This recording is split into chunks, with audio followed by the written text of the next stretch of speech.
Today is a day that I've been looking forward to for a long time because this is the 2022 Subaru WRX, a vehicle that I'm excited for and have high expectations for.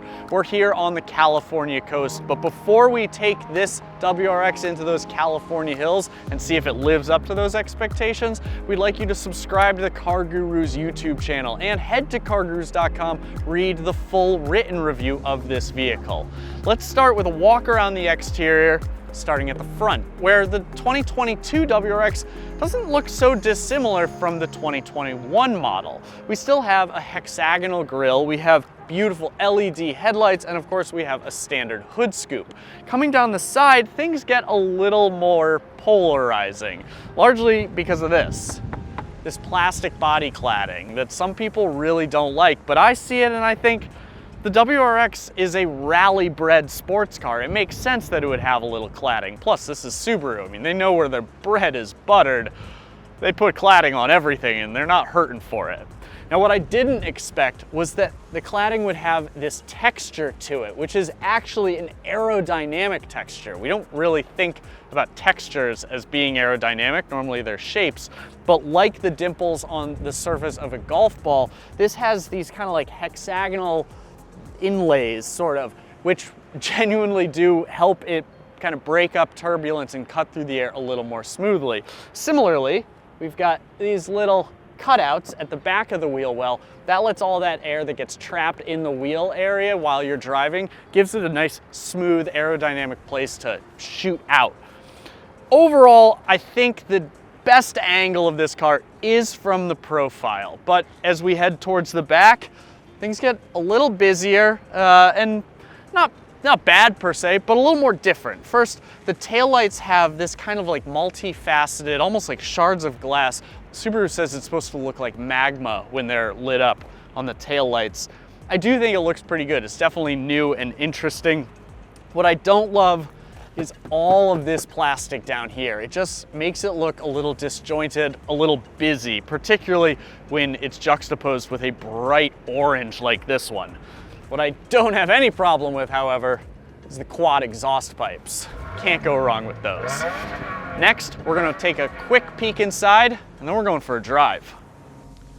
The new WRX is about 2 inches wider than the old model, and it has a slightly lower roof line. So really the concession that you'll make is if you're sitting in the back seat like I am, you'll have a little less headroom than you did last year, but I'm 5'11" and it's still not a problem for me.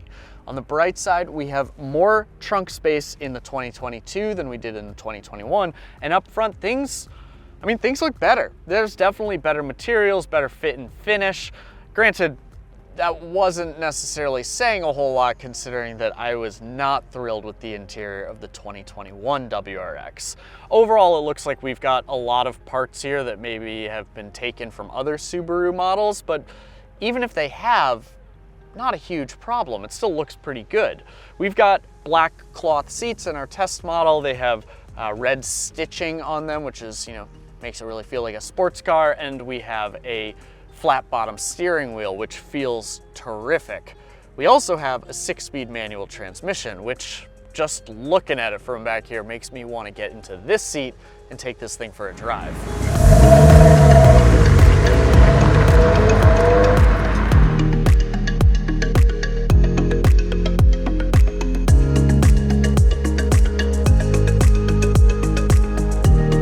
Let's talk powertrains. In the WRX 2022, you still have a 4-cylinder, horizontally opposed, turbocharged engine, just like we've seen in the WRX for years. However, now it's the 2.4-liter turbo that we've also seen in the Outback XT, the Legacy XT. It's actually a similar engine to what's in the BRZ, the new one, albeit the BRZ is a naturally aspirated engine, and this one is turbocharged. The total output measures 271 horsepower, 258 pound-feet of torque. And I know you're saying, Matt, that's not that much more power than the old WRX. And you're right, but similar to the Kaizen Japanese philosophy of constant incremental improvements, we see little bumps in performance and handling and suspension tuning all over the car, and in the end it gives us a holistically better driving experience. I'm really impressed by it. Now, what you might not be thrilled to hear is that Subaru is still using a continuously variable transmission in some of its cars. Now, admittedly, the previous generation car, only 15% of shoppers opted for that continuously variable transmission. Everybody else was a 6-speed manual, which we still have here. Subaru also doesn't call it a CVT. They call it the Subaru Performance Transmission, or SPT, and that little bit of marketing speech may seem silly, but from everything we've heard, it does appear to be a fairly performance-driven option. But since we're driving the 6-speed, let's talk about the 6-speed. It's pretty delightful, slightly longer throws than I was expecting, but the clutch is really easy to operate. It's got good rebound to it, but the catch point is super easy to identify. It's the type of manual transmission that you're not going to have any problem driving in traffic on a regular basis. And that's important because, as Subaru has told us, 85% of WRX buyers choose the manual transmission. As we head into some bright sun, that's the kind of statistic that puts a big, genuine, authentic smile on my face. And if you are a member of the Manual Transmission Preservation Society, like our videographer Mike Venn is, well, then it should put a smile on your face too. So let's talk about the suspension. Now, normally when we look at a performance car, we say stiff suspension, uncomfortable, but very high performance, not a lot of body roll. Or we say soft, sloppy, comfortable, but low performance. With the WRX, Subaru's kind of trying to have their cake and eat it too. Now, let me explain. You see, the stabilizer bar on the 2022 model is mounted to the body rather than the subframe, and that tightens things up. It reduces body roll. But they've also extended the stroke length on the suspension dampers, and that means that it is a little more compliant, particularly over broken pavement. As someone who lives in an area that has terrible, awful pavement, but who doesn't like driving a car that really feels like it's wallowing through tight turns, I see this as a true best of both worlds scenario. The last thing I'm going to talk about in terms of performance before we move on to the technology stuff is really just doubling down on that idea that this feels like Kaizen style improvements. You know, we have dual pinion rack and pinion steering instead of single pinion. It has the Subaru Global platform. The engine has a little bit more power, but all together it does make it a more enjoyable drive. Now, I have written a full review of the WRX, which you can find on CarGurus.com, and if you want some more details on some of the powertrain dynamics, head over to CarGurus and read the written review. Now, let's talk about the tech.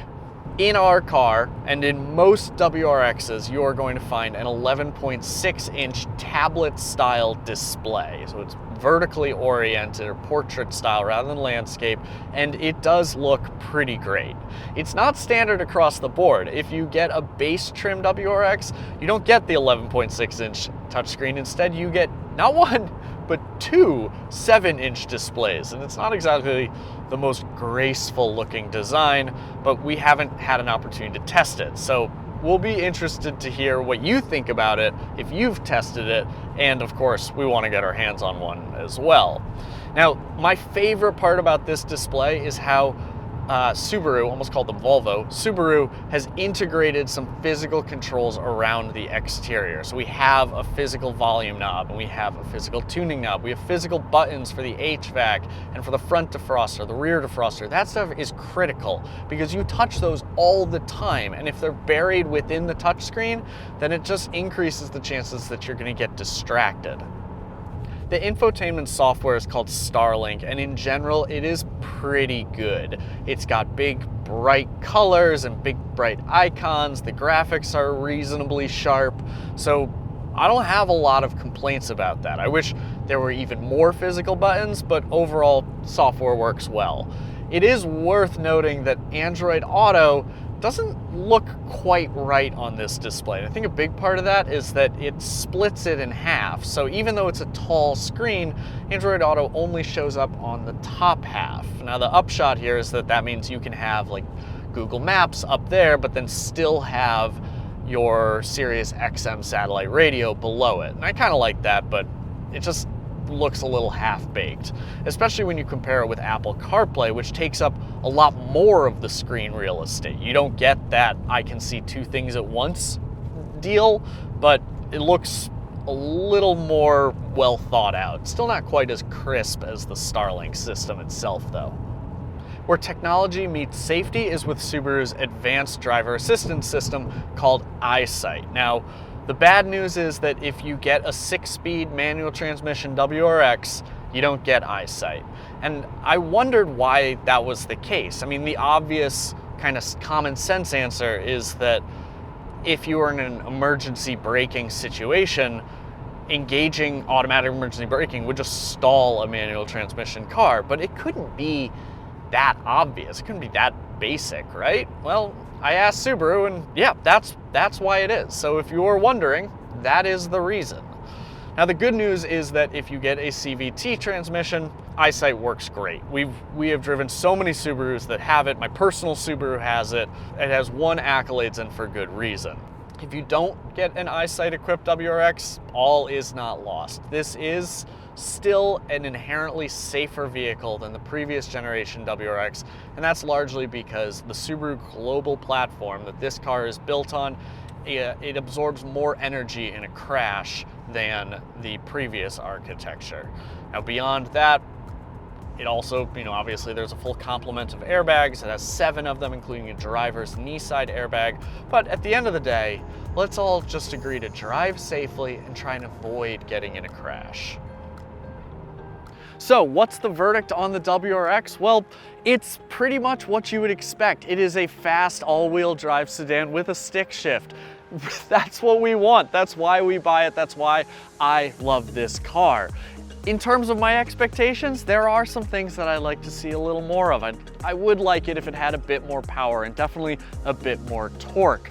But the handling on the new generation car is terrific, and it will grip for days. You'll have no problem carving through those hairpin corners. If you want more information on the 2022 WRX, head to CarGurus.com and read our full written review. Between now and then, though, just subscribe to the channel. Thank you for watching. Have a happy holidays, and we'll see you next time.